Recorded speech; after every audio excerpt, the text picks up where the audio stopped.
에듀윌 유료 회원만의 남다른 서비스.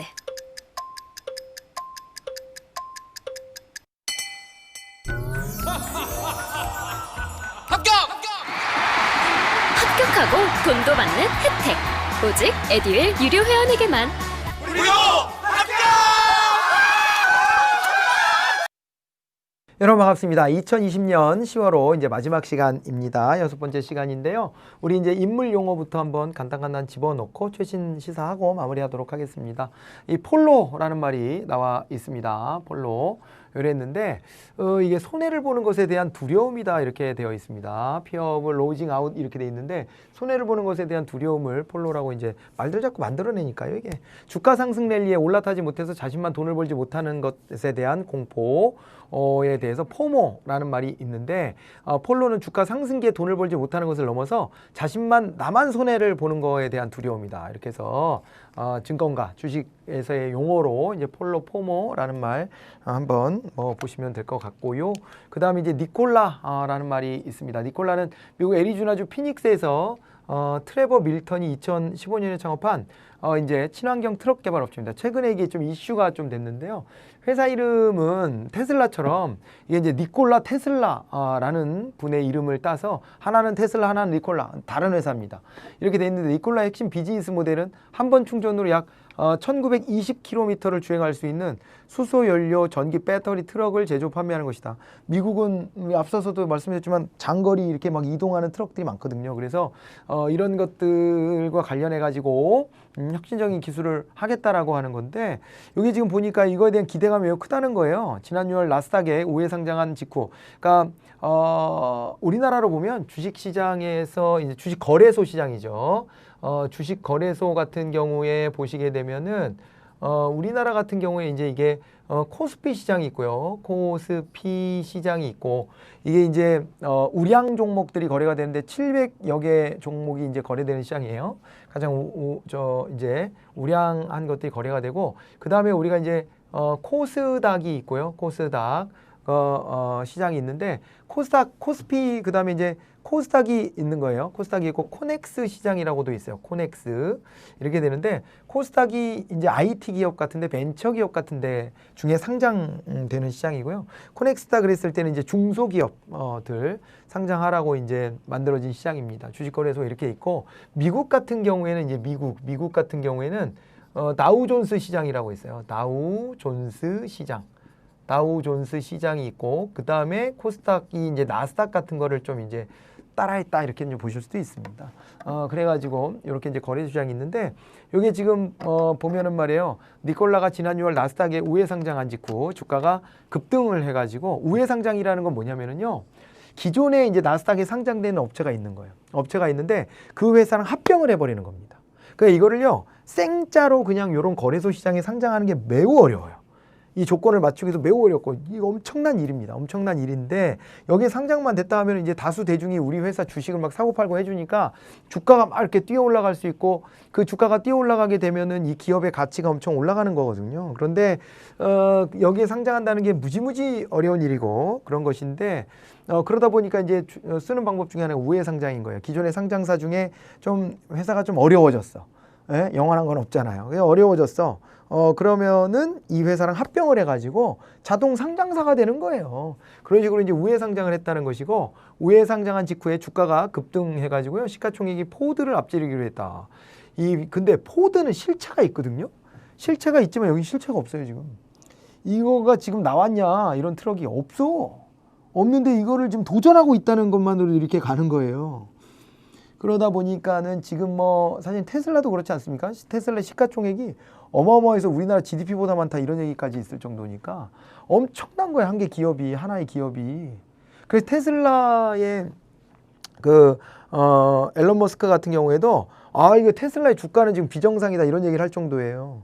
그런 정도입니다. 테슬라도 적자 기업이에요. 테슬라가 뭐 흑자를 보고 이런 기업이 아닙니다. 그런데 미친 듯이 거기에 돈이 몰리는 거예요. 미국이 돈을 엄청 풀었다 그랬잖아요. 그 푼 돈들이 주식시장으로도 많이 흘러들어가고 이렇게 하는 겁니다. 지금 이런 상황이라고 이제 보시면 됩니다. 자, 니콜라라는 회사도 자, 좀 기억을 한번 해두시고 밀크티 동맹, 밀크티 알죠? 예, 우유랑 홍차 섞어가지고 마시는 건데 영국 문화죠 원래는 이게. 그런데 여기 보면 밀크티 동맹은 태국과 홍콩 그리고 대만이 연대한 반독재 반중국 운동을 밀크티 동맹이라고 이제 부르고 있어요.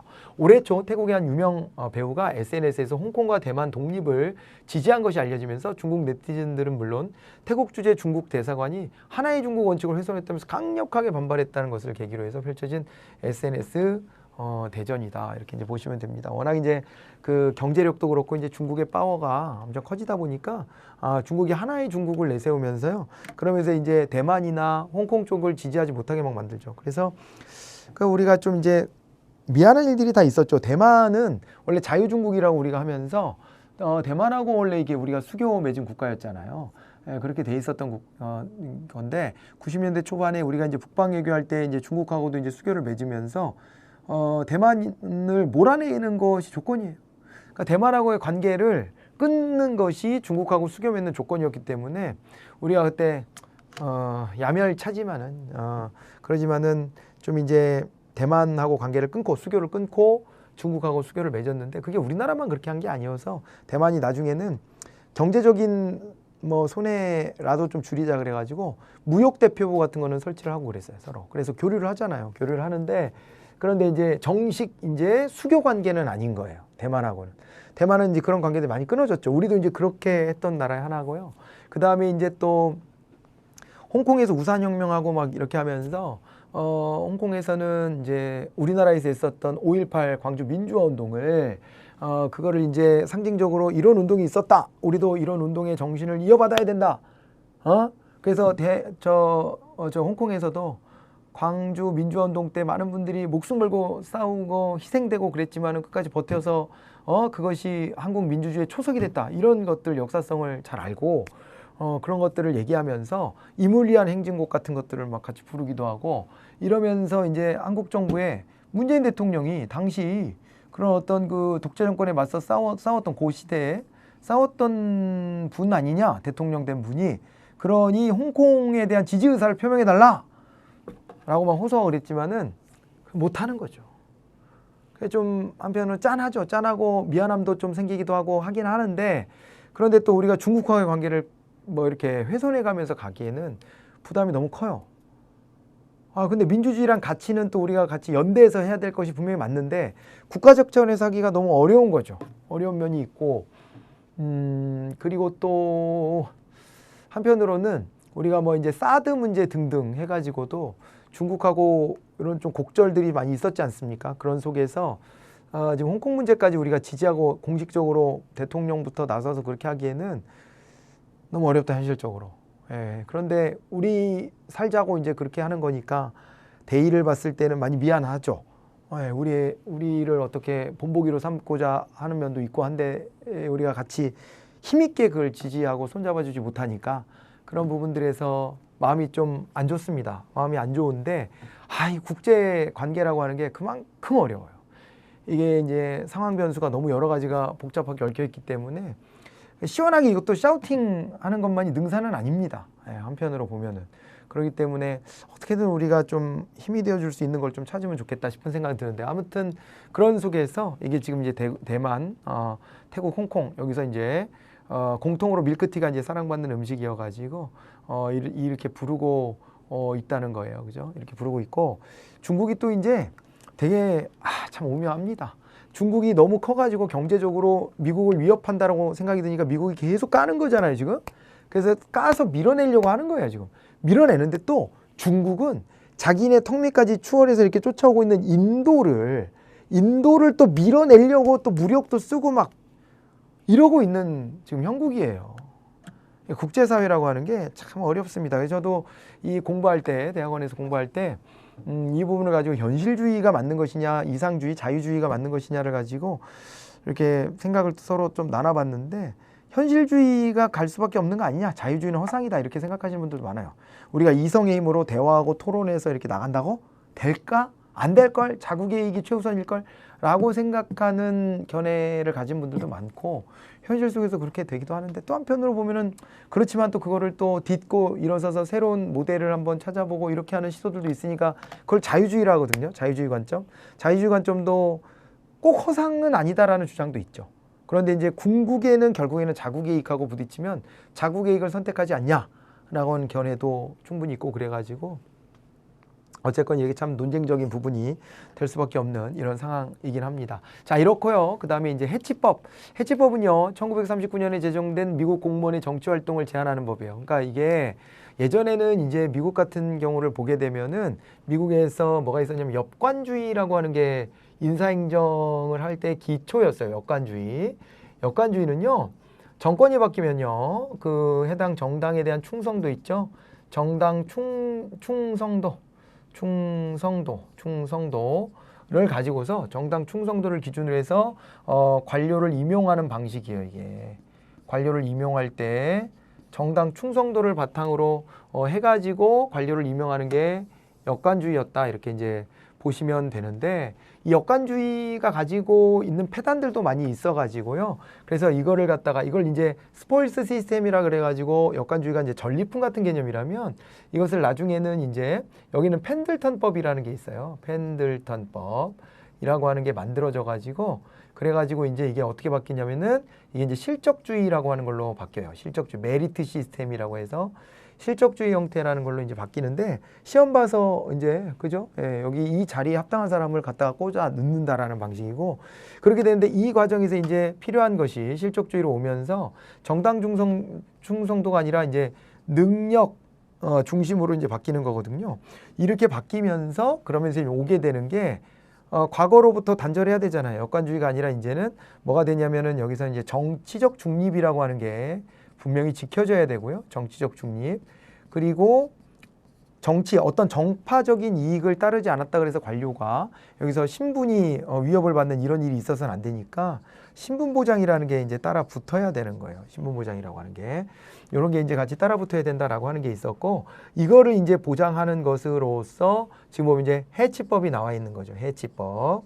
여기서 또 이제 해치법이 요거와 관련이 있다. 그래서 이게 보면 미국 공무원의 정치 활동을 제한하는 법이다 이렇게 돼 있잖아요. 정치적 중립을 고수해라라고 하는 겁니다. 공무원의 선거 중립 의무를 강제할 뿐만 아니라 공직과 정치를 분리하는 근거다. 이런 겁니다. 이 법을 주도한 칼 해치 상원 의원의 이름을 따서 해치법이라고 하고요. 2016년 미 대선 직전 미국 백악관 비밀 경호국 요원이 SNS에 도널드 트럼프 당시 공화당 대선 후보를 대놓고 비판해서 해치법 위반으로 파면당한 바도 있습니다. 예. 그래서 해치법이라는 게 이 공무원의 정적 중립과 관련된 부분이다. 이렇게 생각하시면 되고요. 그 다음에 제론토크라시라는 말이 나왔습니다. 제론토크라시란 그리스어로 고령을 뜻하는 제론이라는 말하고 체제를 뜻하는 크라시가 합쳐진 말이야. 제론토크라시. 그래가지고 여기 이제 노년층의 사회 전반을 장악해서 기득권을 유지하는 정치 체제를 가리키는 말이고요. 노인 지배 사회를 비판적으로 지칭하는 것인데 이것도 참 어려운 부분입니다. 노인도 우리 사회 일원이고요. 그 다음에 여러 경험을 통해서 지혜를 축적한 분들입니다. 그래서 이분들의 견해를 잘 활용할 필요가 한편으로는 있지만 사회 변동 속도가 빠르기 때문에 이분들이 가지고 있는 마인드를 앞으로 미래 사회에 계속 적용해야 되는가에 대한 의문도 있어요. 냉정하게 보면. 그렇기 때문에 이게 투표율 같은 거를 보면 어때요? 노인 세대가 많이 찍고 젊은 세대들은 투표장에서 안 갑니다. 그런데 이런 현상들이 과연 가지고 오는 결과는 어떨까요? 그거 잘 한번 생각해 보셔야 돼요. 그런 결과를. 그렇지 않습니까? 그러니까 이게 잘못하면 노인들에 대한 폄하가 될 수도 있고 막 그래서 좀 조심스러운 부분입니다. 노인들을 폄하할 의도는 없어요. 없는데 그런데 이제 노인들이 걱정하시는 그 측면도 알겠지만은 한편으로는 젊은 세대들한테 좀 믿고 좀 맡겨놓는 것도 좀 있어야 됩니다.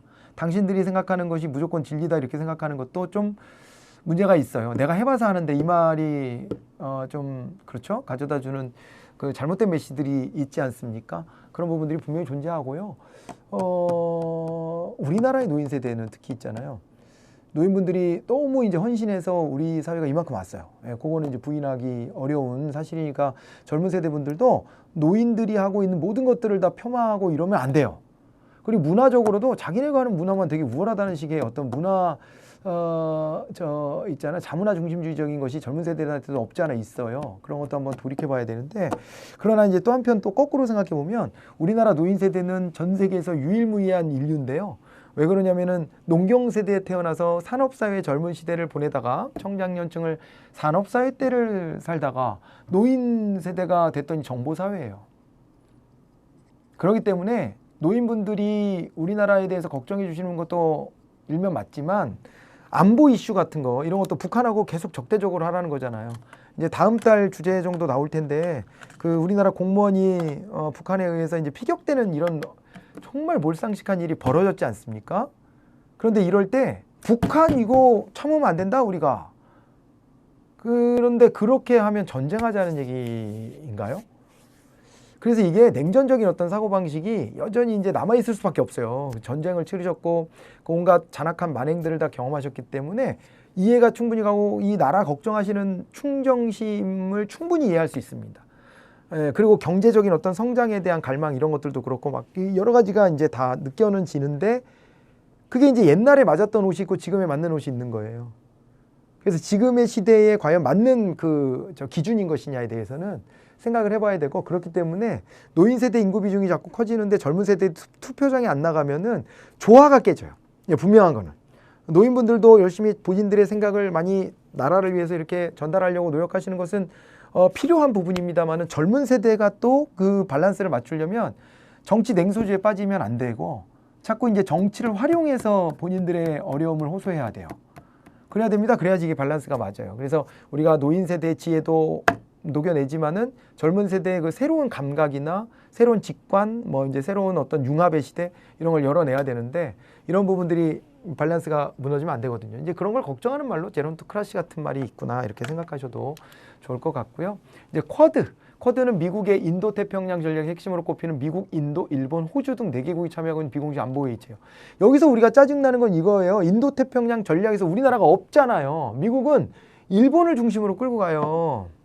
예? 일본을 중심으로. 그리고 중국하고 관계가 별로 좋지 않은 인도 끌어안고요. 그 다음에 호주는 이게 영연방 뭐 이런 이런 게 있잖아요. 자기네들 친밀감이 굉장히 큽니다. 그런데 일본을 여기다 앞장세우는 바람에 일본의 입장을 많이 듣고 그래서 한반도의 냉전을 또 일본 때문에 또 미국 정치인들이 그대로 끌려가는 경향이 좀 많아요. 그래서 이런 거 관심 갖고 좀 보셔야 돼요. 이걸 쿼드라고 하는데 참여한 국가는 영내 민주주의 국가를 대표하는 4개국이다 이렇게 돼 있습니다.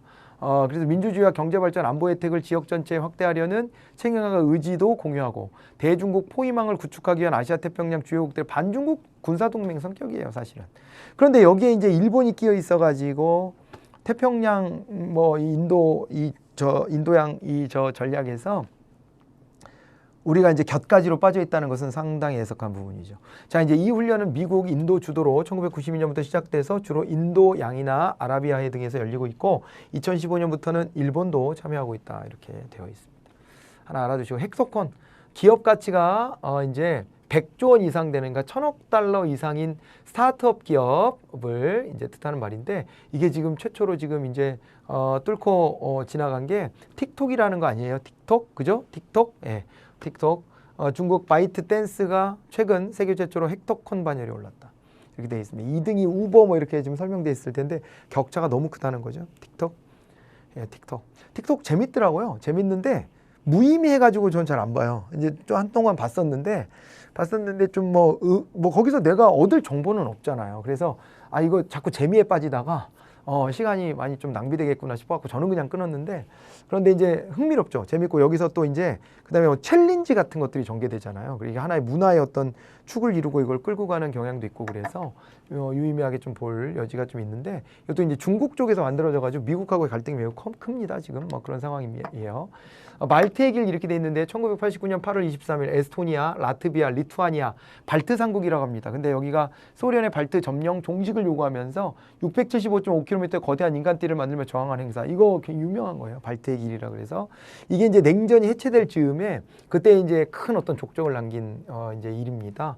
이렇게 돼 있는데 독일과 소련이 폴란드와 발트 삼국을 나눠 갖기로 비밀 조약을 맺은 지 50년 된 날을 잡아서 이를 규탄한 것이 바로 발트의 길이고요. 발트의 길 행사가 열린 지 2년 후인 1991년 발트 삼국은 소련에서 독립이 됐죠. 소련이 해체가 됐으니까요. 그래서 소비에트 연방에 들어가 있었던 이 발트 삼국도 해체가 됐고요. 한편 31년 만에 벨라루스 독재에 맞서가지고 32km 인간띠가 비폭력 저항 운동으로 발트의 길이 다시 등장했다. 이 벨라루스 사태가 좀 심각한데 여기도 한번 주목해 보셔도 좋을 것 같습니다. 발대길 여기까지 봐두시고요. 핫시사 간략히만 말씀드릴까요? 우리 추경 얘기들은 여러 번 했었잖아요. 추경인데 4차 추경까지 해서 보니까 555조가 됐다. 우리나라가 지금 517조 대의 예산을 짰었는데 결과적으로 555조 대 이제 예산이 된 거예요. 왜냐하면 추경은 이제 전년도에 예산을 통과시켜 놓은 것에다가 이거를 과부족으로 해소하려고 개수 조정도 하고 여기 있던 돈 여기다가 여기 예산 여기다 끌어다 쓰기도 하고 뭐 아니면 그래도 부족하면 새롭게 돈을 또 더 집어넣기도 하고 그렇게 되는데 결과적으로 이게 4차 추경이 이제 최초고 여기에서 이제 추경은 뭐 횟수 제한은 없어요. 이제 힘들 때, 뭐 예를 들면은 남북관계, 교류, 협력, 전쟁 뭐 이런 이제 변화가 오거나 아니면은 경제적으로 대량 실업 같은 게 우려가 되거나 재난 같은 거 있을 때 하는 거거든요. 그래서 올해 지금 4차 추경까지 이렇게 됐는데, 요게 이제 다 합치면 555조 규모다 이렇게 지금 나와 있어요. 그러니까 517조 규모에서 증액이 된 거는 맞죠. 그래서 이것이 결국에는 좀 우리나라 국가 부채, 부족한 돈을 갖다가 이제 부채로 갖다가 때려 넣어서 결국에는 이제 돈이 너무 많이 부채가 늘어나는 거 아니야. 부채 비중이 너무 커졌다 이런 지적도 있긴 한데 지금 뭐 방법이 없어요. 아무튼 방법이 없고 이 4차 추경을 짤 때도 여기서 이제 그 재난지원금 2차를 주자 이런 얘기도 있었는데 보편적으로 모든 국민한테 나눠주자 이런 얘기가 있다가 그러다가 이제 이번에는 맞춤형으로 소상공인 그리고 특수고용 형태 노동자 지원 취약계층에 대한 맞춤 지원에 초점을 맞췄다 이렇게 되어 있습니다. 그래서 뭐 구체적으로 특고에 해당되는 이 저 직업들 여기도 이렇게 이제 나와 있고요. 이제 취약계층들을 골라가지고 긴급 조원 고용 안정 지원금 같은 것도 주고 그다음에 취업을 못한 저소득층에 대한 지원책과 그러니까 아이들 집에 있어가지고 이거 지금 굉장히 고통받는 집들이 많습니다. 그래서 아동 돌봄 쿠폰 초등학교 1학년, 6학년 그랬는데 이게 실제로 이제 편성된 안 가지고 그런 거고 실제 통과된 것은 야당하고 합의하면서 중학생까지 늘렸어요. 이게 중학생까지 늘어났습니다. 그리고 제가 일부러 안 넣은 게 통신비 2만 원. 그거는 이제 가운데 세대가 빠져버렸고 이렇게 됐습니다. 그래서 한 차례 한 해 4차례 추경을 편성한 게 61년이 59년 만이다 이렇게 돼 있으니까요. 이게 최근래에서는 이제 없었던 일입니다. 이렇게 되어 있고 62년 5차 개헌에서 예산 성립 후에 생긴 사유로 인해 예산에 변경을 갈 필요가 있을 때 정부는 추경을 편성해 국회에 제출할 수 있다는 조항이 처음 생겼으므로 4차 추경은 사실상 추경이라는 개념으로는 최초고 그리고 이제 이런 식으로 했던 게 61년도에는 있었다. 61년도가 이제 5.16 군사정변 나고 그런 해니까 이런 일이 있었던 것까지 이제 포함해서 이렇게 보시면 되겠다 싶습니다. 자, 그리고 예산에서 추경이라는 것은 원래 짰던 본 예산에다가 이제 과부족 문제를 해결하려고 그 당해 연도에 우리 1년 단위로 1월 1일부터 12월 20일까지를 12월 31일까지를 이제 회계연도라고 하는데 회계연도 중간에 과부족을 이렇게 해소하는 것이에요. 그렇게 하는 것인데 이런 추가 경정 예산을 주목해 보시면 됩니다. 그리고 본 예산 짜서 국회로 넘겼다가 국회가 통과시키기 전에 잠깐 좀 바꿔야 돼. 이게 수정 예산이고요. 준 예산은 1월 1일 되기 전에는 통과가 당연히 돼야 되는데 원래 30일 전까지 되는데 그걸 어기고도 1월 1일도 넘어가면 야 요거는 비상시국이다. 그래서 최소한의 정도로 정부가 그냥 유지만 하면서 버티는 예산으로 준 예산을 짤 수도 있어요. 다음에 기회 되면 이건 좀 상세히 좀 보고 일단 이제 추가 경정 예산의 개념이 어떤 건지를 좀 이렇게 잘 살펴보시면 되겠습니다.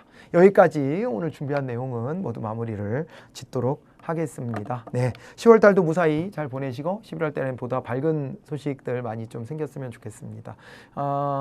고생들 많이 하셨고 코로나 재확산 때문에 뭐 명절도 이렇게 단축해 뭐라 그럴까 좀 우리 이동도 좀 하지 말자고 하고 막 이런 어려운 시기를 지나고 있습니다만 또 잘 이겨내시고 11월 달에 밝은 모습으로 다 같이 만나는 걸로 그렇게 하겠습니다. 고생 많으셨습니다. 안녕히 계십시오.